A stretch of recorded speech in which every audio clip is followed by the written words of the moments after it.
الحمد للہ رب العالمین والصلاة والسلام علی سید الانبیاء والمرسلین اما بعد فاعوذ باللہ من الشیطان الرجیم بسم اللہ الرحمن الرحیم۔ آج ہم پڑھیں گے 11واں سپارہ۔ 11ویں سپارے کی جو تراویح ہے اس کا جو خلاصہ ہے 11ویں سپارے کا وہ ہم پڑھیں گے۔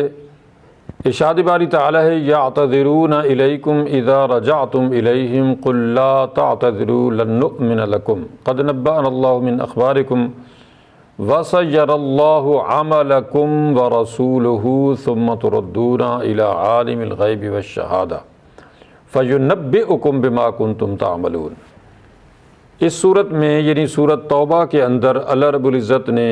جہاد سے متعلق بہت سارے احکامات، اس کی ضرورت، افادیت اور اس سے انکار کرنے والوں کے بارے میں وضاحت فرمائی ہے کہ خصوصاً جو منافق تھے وہ جہاد سے پہلو تہی کرتے تھے، بھاگتے تھے، عذر کرتے تھے اور یہ کہتے تھے کہ جی گرمی ہے، مشکل ہے، دشمن بڑا سخت ہے، مقابلہ سخت ہے اور ہمارے اندر دشمن کے مقابلے کی طاقت نہیں ہے۔ اور خصوصاً اس صورت میں تبوک کا چونکہ ذکر ہے، غزوہ تبوک کا، اور غزوہ تبوک مشکل ترین ایک جنگ تھی اس وقت کے لحاظ سے مسلمانوں کے لیے۔ ظاہر ہے 1,20,000 کے مقابلے میں مسلمان جو ہیں وہ 30,000 ہو سکے تھے۔ تو اب جو منافق تھے وہ طرح طرح کے عذر تراشنے لگے اور کہنے لگے کہ ہم تو اس وجہ سے جو ہے وہ جنگ کے قابل نہیں ہیں کہ ہمارے اندر قوت نہیں ہے، طاقت نہیں ہے، گرمی سخت ہے، دشمن بہت سخت ہے اور یہ وہ۔ تو اللہ تعالیٰ نے انہی کا تذکرہ فرمایا ہے کہ یعتذرون الیکم اذا رجعتم الیہم، یعنی جب آپ صلی اللہ علیہ وسلم واپس آئیں گے نا تو اس وقت یہ لوگ، یہ منافق آپ کے پاس آ کے عذر تراشیں گے، عذر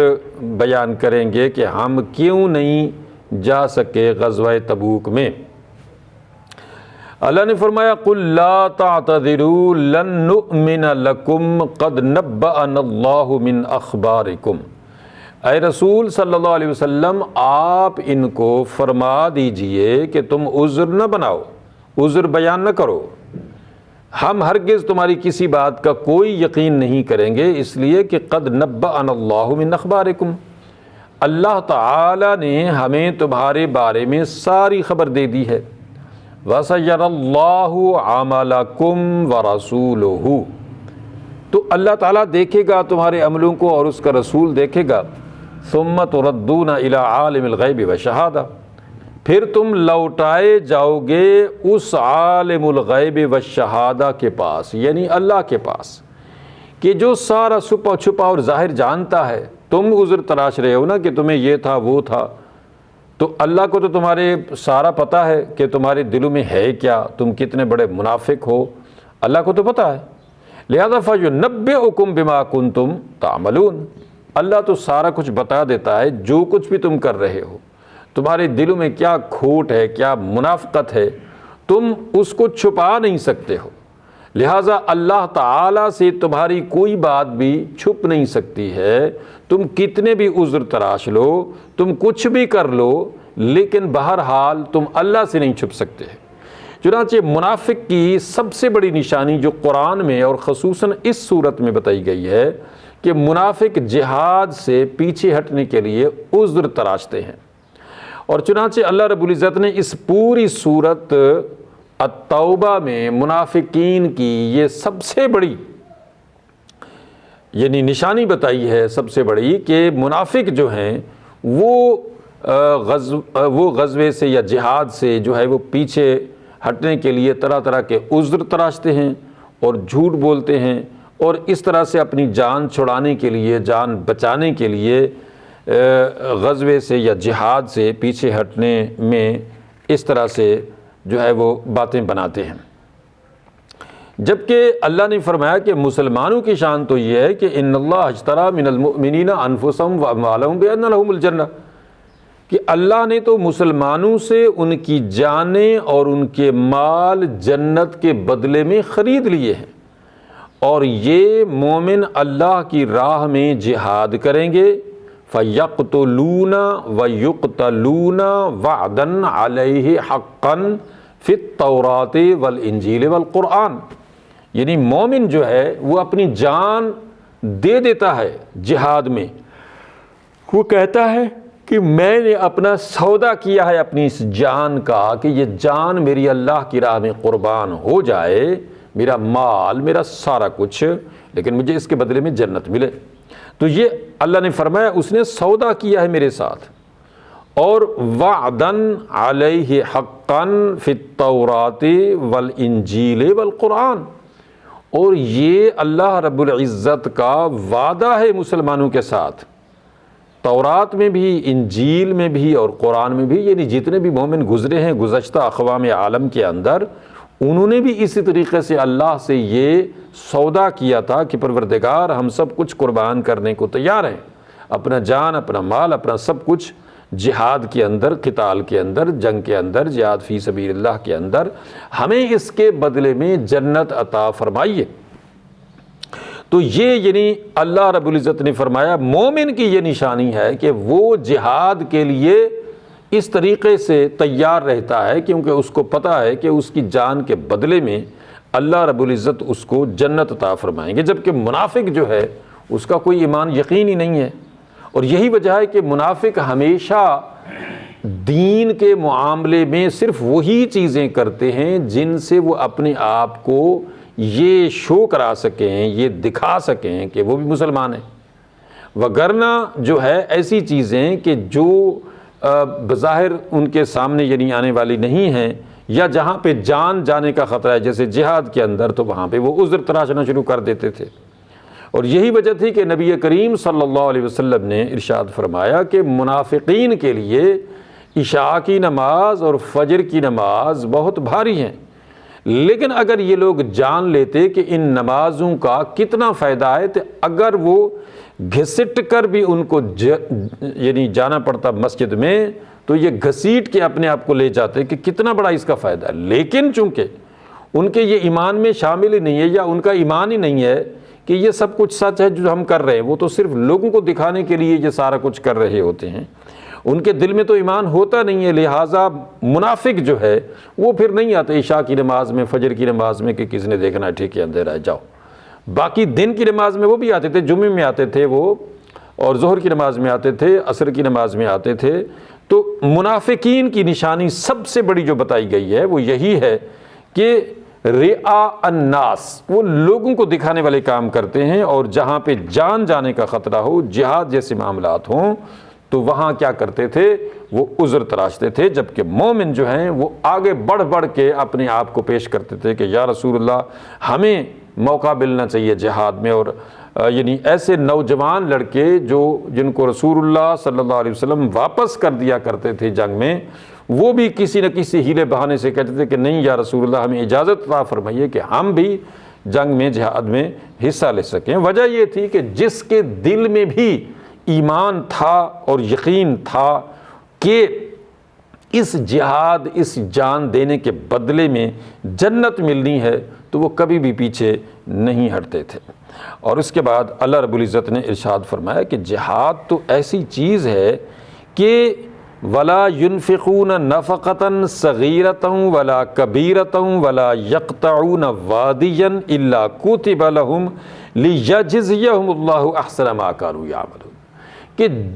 جہاد کے عمل میں جو بھی کوئی ذرا سا بھی کام کرتا ہے، کوئی خرچہ کرتا ہے، کوئی یعنی چلتا ہے پیدل، یا جو بھی اس میں جہاد کے جذبے سے سرشار ہو کے کوئی مومن جو ہے وہ حصہ لیتا ہے، تو اس کا وہ سارا کچھ لکھا جاتا ہے، ریکارڈ کیا جاتا ہے،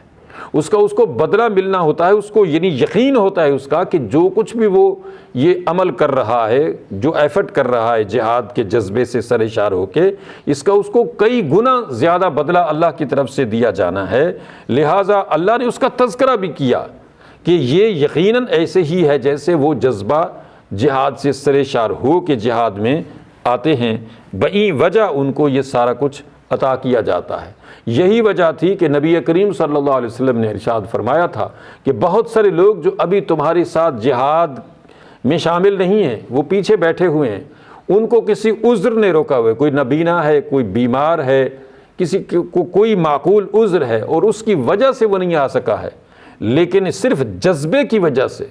صرف یقین کی وجہ سے کہ کاش وہ بھی ہمارے ساتھ ہوتا، صرف اسی سوچ کی وجہ سے اس کو بھی اتنا ہی ثواب اللہ کی طرف سے دیا جا رہا ہے جتنا کہ تمہیں یہاں میدان جنگ میں مرنے کٹنے کے لیے آئے ہوئے مل رہا ہے، ان کو اسی طرح سے وہاں گھر بیٹھے مل رہا ہے۔ تو بنیادی وجہ یہ ہے کہ بندے کا جب عقیدہ اسٹرانگ ہو، مضبوط ہو، اس کا ایمان درست ہو، تو صرف نیت کی بنا پہ بھی اللہ تعالیٰ اس پر انعام و اکرام کی بارش کر دیتا ہے۔ اور اس کے برعکس اگر بندہ منافق ہے، وہ کتنے بھی بڑے بڑے کام کرتا ہے لیکن چونکہ وہ صرف لوگوں کو دکھانے کے لیے سارا کچھ کرتا ہے، اس لیے اس کا وہ سارا کیا دھرا نہ صرف یہ کہ رائے گاں جاتا ہے بلکہ اس پر اس کو عذاب دیا جاتا ہے، کہ جیسا کہ قرآن مجید میں بھی کئی جگہ اس کا تذکرہ آیا ہے اور احادیث کے اندر بھی اس کی وضاحت کی گئی ہے۔ اس کے بعد سورت یونس شروع ہوتی ہے، اور سورت یونس کے اندر چونکہ یہ مکی صورت ہے اور مکی صورتوں اور مدنی صورتوں کے مضامین میں بنیادی فرق یہ ہے کہ مکی صورتوں کے اندر زیادہ تر قیامت، جنت، دوزخ، آخرت کے حالات، توحید، شرک، اس طرح کے جو چیزیں ہیں وہ یعنی مکی صورتوں کے اندر بیان ہوئی ہیں۔ تو ان میں کی ایک صورت یہ جو یونس ہے، اس کے اندر بھی اسی طرح سے یعنی احکامات بیان کیے گئے ہیں، اور خصوصاً اللہ رب العزت نے اپنی قدرت کی جو نشانی ہے زمین سے آسمان تک، ان کا تذکرہ ایسی ہی صورتوں میں کیا ہے، اور اس کے اندر بھی اسی طرح سے کیا ہے کہ زمین سے آسمان تک اگر تم دیکھو تو یہ ساری چیزیں ببانگ دہل تمہیں یہ بتائیں گی کہ ان ساری کریشن کا کریٹر صرف ایک اللہ ہے، اس کے علاوہ کوئی ایسی ہستی نہیں ہے جو ان کو کریٹ کر سکتا ہوتا یا ان کو بناتا یا ان کو چلاتا۔ اس لیے فرمایا کہ ان ربکم اللہ الذی خلق السماوات والارض فی 6 ایام ثم استوى علی العرش یدبر الامر، یعنی اس ساری کائنات کا نہ صرف بنانے والا صرف اکیلا اللہ ہے بلکہ تدبیر کائنات میں بھی وہی اکیلا ہے، کوئی اور ہستی نہیں ہے۔ اور ما من شفیع الا من بعد اذن، اس کی پرمیشن کے بغیر کسی میں جرت نہیں ہے کہ اس کی بارگاہ میں کسی کی سفارش کر سکے۔ ذالکم اللہ ربکم فاعبدوا، یہ ہے تمہارا رب، اس کی عبادت کرو۔ افلا تذکرون، تو کیا تم نصیحت نہیں پکڑو گے؟ الیہ مرجعکم جميعا، تم سب کو اللہ کے حضور پیش ہونا ہے۔ وعد اللہ حقا، یہ اس کا بالکل حق وعدہ ہے، اور انہ یبدأ الخلق ثم یعیدہ، اور وہی پہلی بار پیدا کرتا ہے سب کو اور پھر دوبارہ بھی وہی موت کے بعد زندگی دیتا ہے، زندہ کرتا ہے۔ لیجزی الذین آمنوا وعملوا الصالحات بالقسط، اور یہ ایسا اس لیے کرتا ہے تاکہ جو ایمان والے ہیں اور انہوں نے اچھے کام بھی کیے ہیں تو اللہ تعالیٰ ان کو نعمتوں سے لبریز جنت میں داخل کرے۔ اور والذین کفروا لہم شراب من حمیم وعذاب علیم بما کانوا یکفرون، اور وہ لوگ کہ جو کافر بن گئے تھے ان کے لیے کھولتا پانی ہو، پیپ ہو، جہنم کا عذاب ہو اور دردناک عذاب ہو، بئی وجہ بما کانوا یکفرون، کیونکہ وہ اللہ تعالیٰ کی آیات کا انکار کرتے تھے۔ والذی جعل الشمس ضیاء والقمر نورا وقدرہ منازل لتعلموا عدد السنین والحساب، یعنی کائنات کی تمام تر چیزوں کو جب تم دیکھو گے تو یہ ساری چیزیں ایک طرح کا انٹروڈکشن ہوں گی اس کریٹر کا جس نے ان ساری چیزوں کو کریٹ کیا ہے۔ اس کے بعد اللہ رب العزت نے مختلف اقوام عالم جو گزریں ان کے واقعات بیان کیے، اور خصوصی طور پہ فرعون کا ذکر کیا، اور فرعون کا خصوصی طور پہ جو اس صورت میں اندر جو اس کا پارٹ بیان ہوا ہے وہ اس کے ڈوبنے کا ہے، کہ جب فرعون ڈوبنے لگا تھا تو اس نے ایمان لانے کا اعلان کر دیا تھا، اور اس نے کہا تھا کہ آمنتو، یعنی میں ایمان لایا، انہ لا الہ الا الذی آمنت بہ بنو اسرائیل، کہ میں اس رب پر ایمان لایا کہ جس پر بنی اسرائیل ایمان لا چکے ہیں، اور میں مومن ہوتا ہوں، تو اللہ نے کیا فرمایا، یعنی ابھی وہ زندہ تھا مگر اللہ نے اس کے ایمان کو قبول نہیں کیا، فرمایا الآن، ابھی، وقد عصیت قبل وکنت من المفسدین، کہ تو ابھی ایمان لاتا ہے جب تو ڈوبنے لگا ہے اور ابھی تیری روح تیرے جسم سے نکل رہی ہے، تو اب تو ایمان لاتا ہے، لہٰذا اب کا ایمان قبول ہے۔ تو اس کا مطلب یہ ہوا کہ کوئی بھی انسان مومن ہو کافر ہو، اگر وہ مرتے ہوئے، مرنے سے چند سیکنڈ پہلے جب اس کی موت کا پروسیس شروع ہو اور وہ توبہ کرنا چاہے یا ایمان لانا چاہے، تو اللہ اس کے ایمان کو قبول نہیں کرتا ہے۔ اللہ تعالیٰ سمجھنے عمل کرنے کی توفیق عطا فرمائے۔ وآخر دعوانا الحمد للہ رب العالمین۔